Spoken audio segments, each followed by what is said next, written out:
I think a lot of us in this industry last year up until 2024, we felt there was a few hot spots in the world, geographically and geopolitically for sure.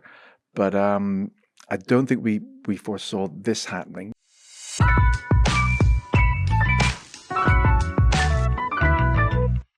Hello and welcome to the meeting room with me, James Lancaster. Today I'm joined in the studio by Neil Brownlee, Head of Business Events Scotland and the first non-American chair of PCMA, the Meetings Industry Association. We've got a lot to catch up with today, but first a very quick video from our sponsor.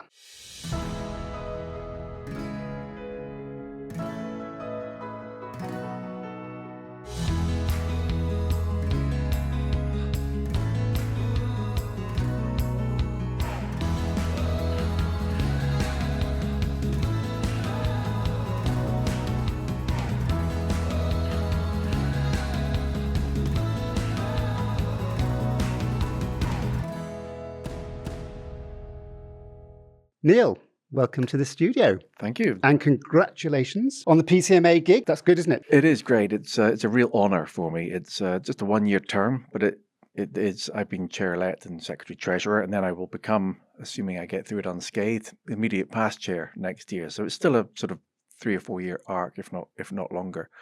But it's very exciting. I took the seat in January at convening leaders in Houston.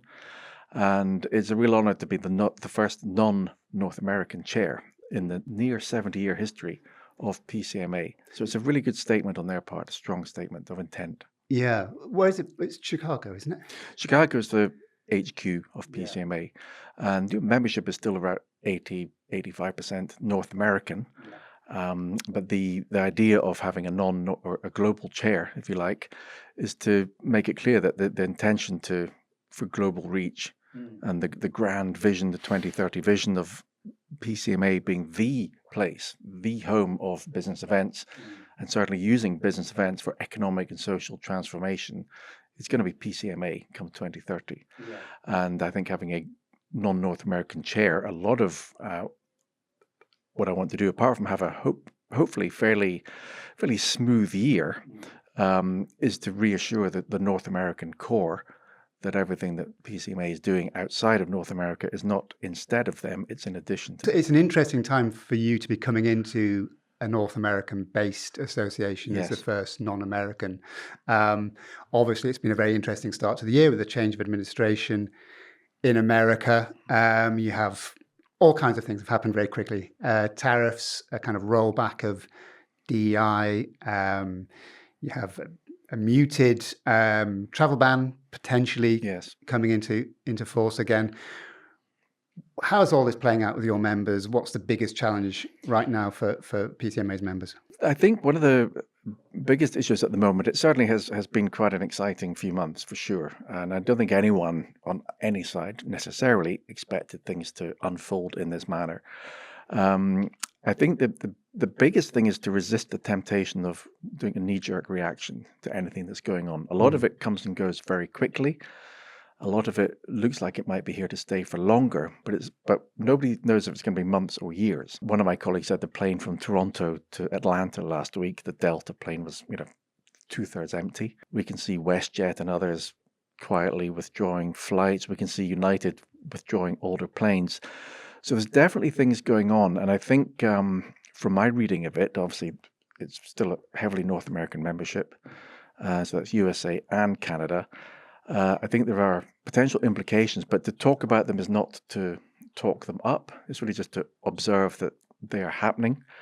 And whether it's attendance by Canadian delegates at events taking place in the USA, whether it's the likelihood of the USA being selected as a destination for the next 3.5 years, or potentially 7.5 years, depending on depending on what happens. Site selection. My understand is that it's the if you like the de facto economic trade war is one thing, but I think for some Canadian friends I've spoken to, it was the sovereignty issue is really what's animating them.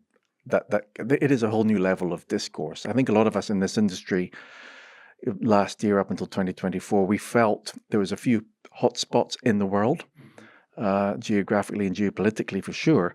But I don't think we foresaw this happening. But I think the key thing is for the membership, and I think it's happening in all association membership organizations. The membership wanted to know what are you doing, what are you saying, what is your line, and this is where it's very much trying not to rein people in, but to say, well, let's by taking a wait and see position, it's not the same as not reacting, and it's not the same as not supporting members who may feel somewhat exposed. And I think we're taking stock. I think the decision of Prime Minister Carney in Canada to call a snap election at the end of April is actually buying all sides some time, because whatever the outcome of that, then Canada and Mexico will have to sit down with the USA and work out the North American trade deal. So that's created, if you like, a moat of time that is a point to work to. And there's no saying what can or might change. Because Trump's kind of modus operandi since coming into office has been to sort of, and it was in his first term to a lesser extent, was to kind of, this is what he does, he creates chaos, right? Yes. And he moves fast, and he has a slew of executive orders out the door before anyone can blink. But I think you're right in the sense that doesn't mean we have to respond in the same fashion. People have to respond at that pitch and that level. I think there is a certain sense in saying, let's just cool your jets. Yes, I think it's moved from there being such a flurry of activity from the White House that it's almost everything's being thrown to see what'll stick, like almost the ultimate way of testing the water. And you're right, he's a disruptor. That's what he does, and some of it's quite good viewing. Some of the things, but I think where we are now, and I think with the added element of Mr. Musk, it is that thing of entire swathes of U.S. government sector being issued a directive 1 week, and then 5,000 people thinking they're laid off, and then going through a week or 2 weeks of that turmoil, and then a directive coming out saying, no, just ignore that, because either it wasn't legally empowered, or they've checked and no, they didn't mean that department. And I'm not sure how long that can last. And I'm being very careful here not to take sides. I'm not going to politically make an opinion here. I'm just saying it's disruptive. And I think for our own sector, I think there could be some impact. I know this is for the associations market, but I don't see anyone, not having incentives. I think the USA as a recipient destination will be having problems. Again, to say that is not to endorse it and say that people should be. It's just a matter of fact. If Canadians are already not traveling, there's 500 million Europeans, nobody's pulled them.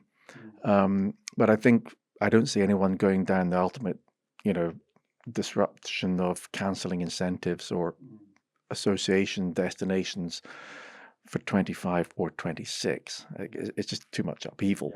And let's see what happens. It's already starting to have an impact on some events in the United States. So hasn't it? I've seen on LinkedIn some events with DEI in the title, or other events where what's happening there? What kind of events are being impacted right now? Well, I've read that it might have been in your own publication that it's one of the huge gaming, I think it's DICE actually. They reported that Canadians, because often the Canadians are being directed not to travel by their organisation. Right. But we're seeing other impacts in certain cities where it's the profile of the delegate is changing. So certain US government employees, not necessarily in uniform, but literally those that could have gone, they might be able to attend just now, but they absolutely cannot be photographed or be seen to be attending. Right. And that's complicated, and that's another reason not to react quickly or change your rules too soon, because you don't know how long it's going to stay. And then the DEI or the EIBDA side of things, clearly for our industry, there's a lot of people feeling quite exposed, and it's the nuances which again is creating this confusion that the administration is saying that DEI the view is that the administration is saying that DEI is illegal and must not happen, and we won't do any business with you if you have such a program. But the nuance of it is that no, they're saying that DEI cannot be what we would have called in the old days positive discrimination. DEI or any program, including scholarships, perhaps intended for certain demographic groups, they must also be inclusive in every single respect. And that's quite different to how a lot of people are interpreting it. And it's symptomatic of the need to take things fairly slowly. Yeah. I mean, those kind of rulings had already come into effect before Trump came to power, hadn't there? There's various Supreme Court rulings about what counted as discrimination in terms of mentoring programs and scholarships and what have you. So I think that might have had an impact had Trump not come into power anyway. Yeah, I think there were signs of some, I think pushback is the wrong word, but there's already signs of some strain in some of those arrangements. And I think it's perhaps a chance to recalibrate some of them. Again, not to criticize any of them at all, but it's to make all the intended recipients and the beneficiaries of such programs feel supported whilst any adjustments are made. And that's very tricky. And that's where, again, if you act too quickly, you could risk causing problems. The other thing, which nobody's sure yet if it's a red herring, is the whole taxation issue. So in the associations world, with so many not-for-profit, or almost by definition not-for-profit, I mean, my North American friends will correct me, but a 501c3 is a foundation that doesn't pay. It's a charitable organization, so they don't pay taxes on any donations made to them. Whereas a 501c6 doesn't pay taxes on its dues revenue, so membership and stuff. And I think there's a view that a lot of being exempt from tax is by extension a funding initiative from government. So it's an interesting way to say it, but it's a bit like the public school discussion in the UK. By not paying tax, you're being inherently funded by government in that sense. And again, here it's a tricky one because it's not clear at all that the target of the administration is not at all the associations market. So how do we address this as a community, as a sector, without putting ourselves in the crosshairs? We have to support the community, but it's finding a way to do it that doesn't unnecessarily draw attention to your correct tax status.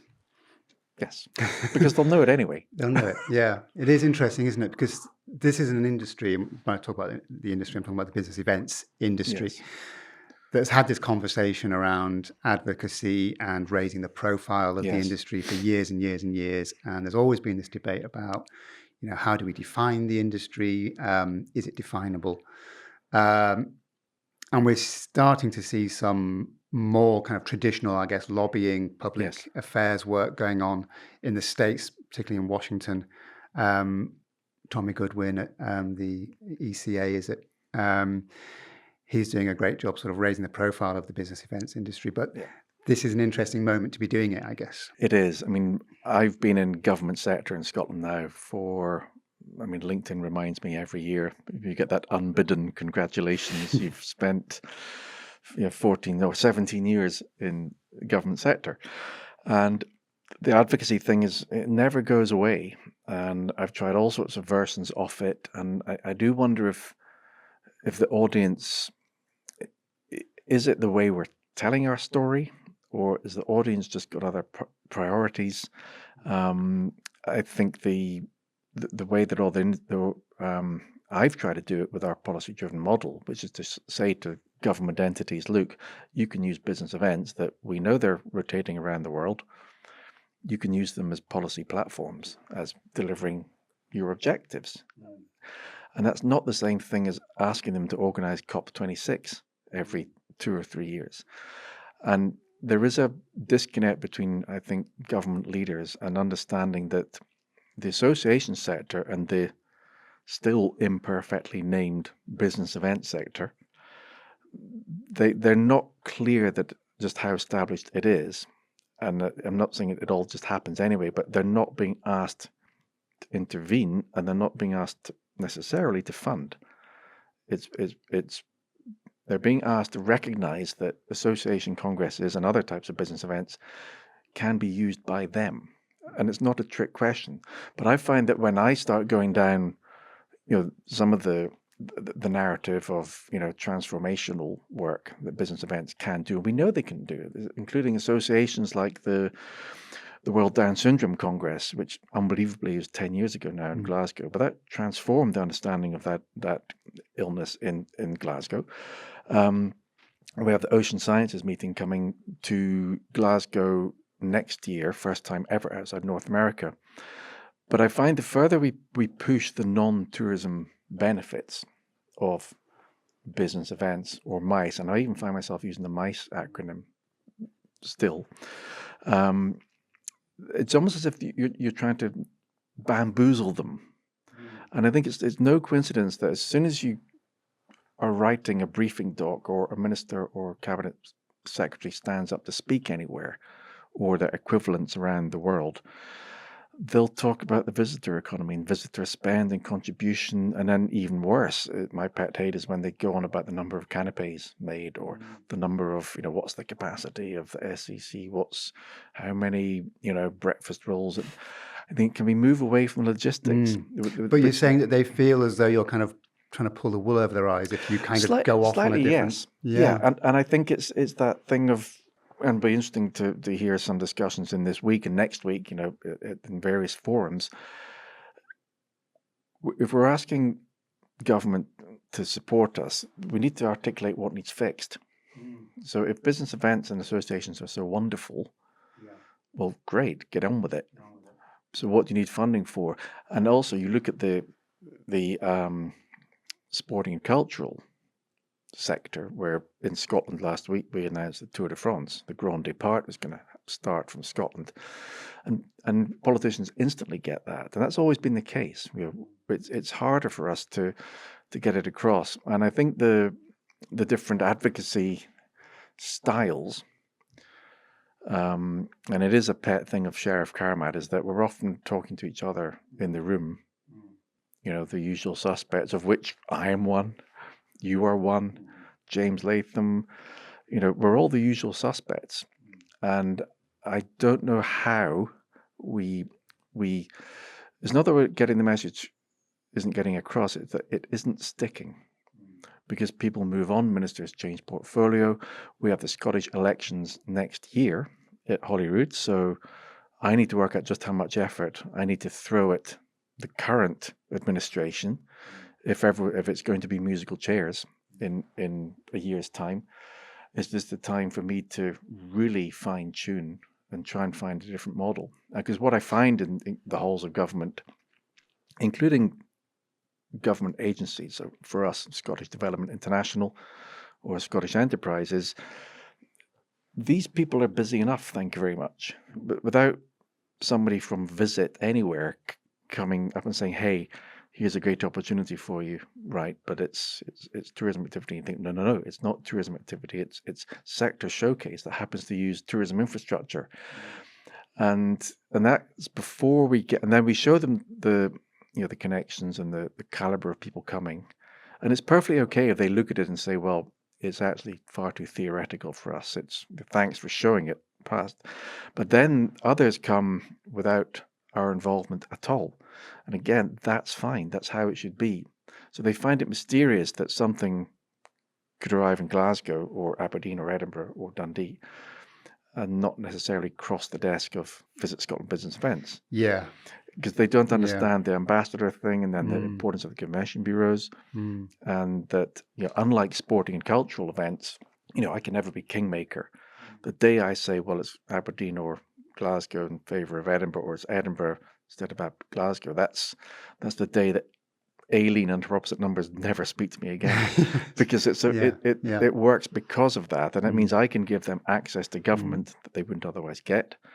And my job is to try and make government interested. Yeah. So let's be clear then. What does the business events industry want from government? the business events industry wants governments to understand that they are more than just part of the visitor economy. And that's the thing we've been trying to do for, as long as I've been doing this. And it's also for the governments to understand when we're asking for help, exactly what we're asking for. Because nobody's quicker than me at turning around to an enthusiastic group of people in Scotland or elsewhere. We want this, we're hosting it, we need government money. Well, why do you want government money? You should have worked out the funding model before this. Don't do it as a retrospective ask. The government is not a funding source of last resort. It's you need to exhaust everything else first. So I think it's being given the time to sit down with government and have the directive from on high, from Prime Minister or First Minister, to say, look, if Mr. Brownlee from Visit Scotland wants to come and chat to you about your sector, give him the time of day, listen to what they say. And that's where it is a bit, it's getting that joined up where our expertise, including, frankly, the logistical knowledge of, don't worry about the logistics, it's sorted. We're very good at what we do. The same applies for the whole of the UK. But at some point, the policy knowledge or the sectoral knowledge of the sector concerned, whether it's life sciences or many of the layers there, at some point we do need the experts to come to the table. And I think it's getting that understanding and so that it sticks. And I think that comes down to the definition of the sector, our inability to find the right label. Someone might reasonably argue, if this is what the business events message is to government, what does incentive travel have to do with that? What does a sort of corporate, brand exercise, using events as a branding exercise, what's that got to do with it? So do we need to define our terms more narrowly in terms of what we mean by, yes, maybe call it something else, conferences or congress? I think absolutely it's being more controlled and being much tighter on what the definition of what we do is. So it's not Christmas party nights. I would argue it's not even team building. It's lifelong education and the incentive market. To digress, in Scotland, my big selling point to government on the incentive market is to convince them it's not a bunch of American golfers doing their bucket list round at St. Andrews. It's a critical part of keeping rural destinations going, and it's not just the hotel and the greenkeepers and the chefs and the room attendants. It's the local artisan shops. It's the coach companies. It's the outdoor activity providers. It's a big employer in a region that might not necessarily have anything else, and the spend per delegate. So I think we, and I think when we get involved with other sectors of the events sector, we sometimes talk ourselves or allow others to define us as being a subsector of the mighty festivals and events. We're not a subsector of festival and events. We are a standalone entity, an entirely different sector. But it's. I mean, I'm not coming here with many solutions, to be honest. But it's a discussion that I think we need to seize and try and deal with. Yeah, because there's something very deja vu about a lot of our jobs. Yeah, it does seem like a conversation that's been going on a while. Yeah. Are associations tackling associations like your own PCMA or ICA, or there are many, many associations linked to this industry. Are they tackling this issue in the right way? I can't think of many that have a dedicated public affairs officer working the corridors of Brussels, Washington, or London. Is that something that maybe associations should be looking at? Maybe just employing more public affairs or public advocacy specialists to actually do the lobbying work? Yes, I mean it is in the advocacy, it's in the lobbying, it's in the language. It's the language we often get wrong, or we're not getting right. And I think if we had, I'm still unclear if chalking up multiple meetings with ministers or anything progresses what we do, because you and I have done it. We've met people and you tell them what we do and they think it's the best thing they've ever heard. But by the time they've left the room or you've left, they're on to something more pressing, especially politicians. It's great. But it's why we only have ad hoc success with our own advocacy within Scotland. So there's a view, I think, by some of our competitors that it's all tremendously well joined up in Scotland. It's okay, but we have ad hoc success with Ocean Sciences meeting and things like that. We don't have, it is not a way of working for the Scottish government people to think, how can I bring in Neil's team, or here's a business event in this somewhere. And often it's like, let's create one from scratch, which is the most terrifying thing anyone can ever hear if it does my job. So I think the alphabet soup of industry associations, PCMA, ICA, MPI, SITE, all of them, there's room for everyone. Everybody has a role to play.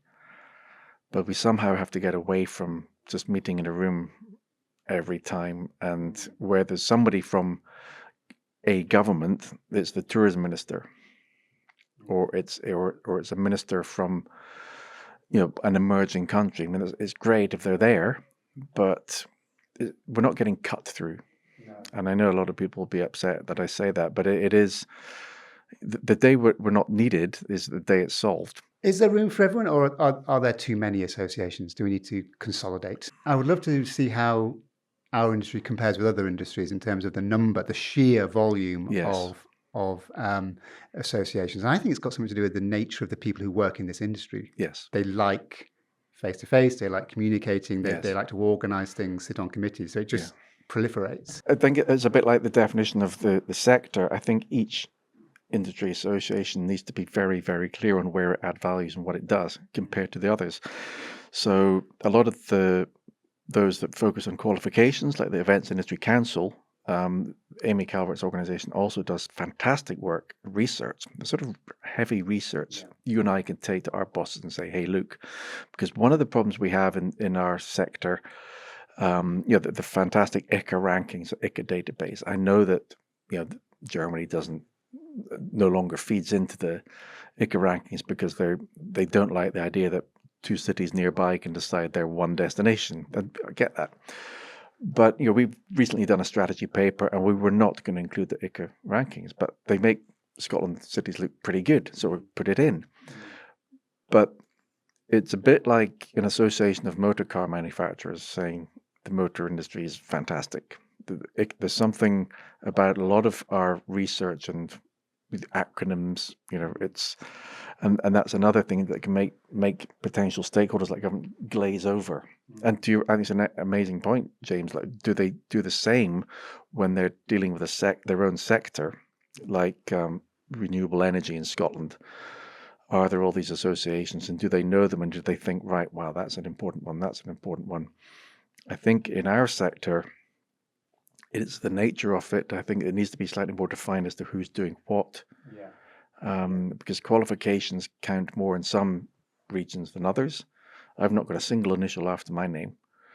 I'm head of business events, and I'm it's North American thing, PCMA. Isn't it? The continued was it CMP? Yeah, and it's brilliant. And I know that the Events Industry Council is central to that. In the PCMA, we acquired the Event Leadership Institute as well. And learning is critical, but a lot of what organizations like PCMA do is to make sure that we help people get ahead of any big change like AI, rather than have it done to them, is to say, right, here's what it can be used for, and things like that. What do you think about AI? Is it going to change this industry? I think it will. I think depends who you speak to. Well, often people get the wrong end of the stick, and they think if you suggest AI is going to change what we do, that we're suggesting that AI can replace a person. It's not that at all. I think with Spark, which is the PCMA's AI initiative, it's the idea that AI, at least for now, should be used to perform tasks that are mundane and boring, but they're critical. I think that's such an important distinction. Just because something's mundane and boring doesn't mean it's not critical, and vice versa. And I think that's where it can clear people's minds to do something else. And I think Does it offer shortcuts? Does it allow people to reduce options? Yes. But hopefully it can take out some of the mundane stuff, but leave all the important stuff for us. And I think in PCMA, we're launching something called Destinator later this year, which is going to be an AI-driven Destinator. Sounds great. search function matching up, destinations and clients. Right. Okay. Yeah. So it's going to come. That's going to be AI driven. It's going to be Wow. a game changer. So that's one of our big focuses. Okay. Spark and Destinator. When's that going to be?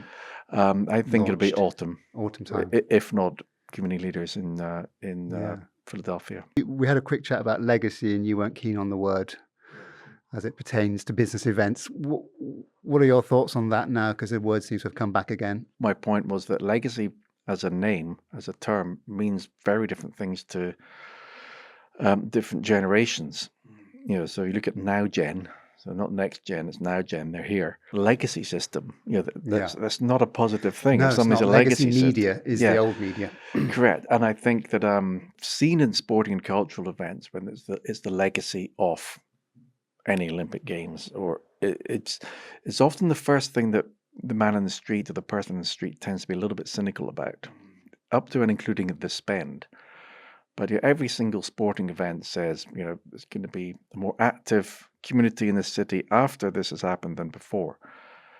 And in almost every single recorded notion of it is not the case, or it's less than. But they get some nice venues out of it. And that's not to talk down sporting events at all. I mean, the Olympics is fantastic. But I think with the legacy and impact of business events, especially associations, the tricky thing is working out whose job it is to do it, because anyone can write it into the RFP. You could get AI to write that bit for you. But the convention bureaus are very busy replacing business we know is not going to come back next year. The professors and everyone are moving on. Everyone's very busy. And that's why with my team, we've come up with a transformation protocol, which is to try and harness the legacy and the impact before it happens, to try and set it up in advance. And it's something my colleagues would be able to speak to better. I think, again, labeling causes us problems. Legacy just it has a sort of historical vibe. It's another word that impacts future building, Yeah, it's another word that this industry spent years just trying to define, and it sometimes drives you mad. Well, thanks very much for coming in today, Neil. Thank you, James, for having me. And good luck with everything in the next 12 months. You've busy time. It is a busy time. Thanks very much.